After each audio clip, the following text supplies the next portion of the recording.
In this video, I'm going to teach you how to use OpenDNS on Microsoft Edge. So in order to do this, you first need to head over to your Edge settings. To access it, head over and search for the Edge browser, or you can also just click on the Microsoft Edge directly from the shortcut. Once you're in there, you will be prompted to this part. So what we can do is we can head over and click onto these three dots and click onto the settings field that will appear.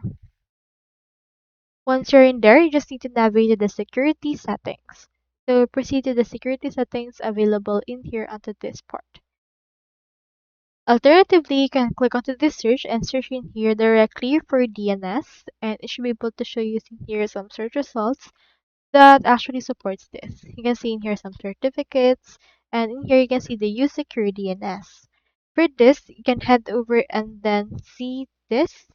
Just click onto the radio icon for choosing a provider.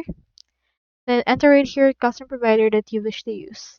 You can also enter it here a custom IP address for the OpenDNS directly to the text box. Once you're done, head over and save these changes. So that's all there is today, and I hope this video helped you out.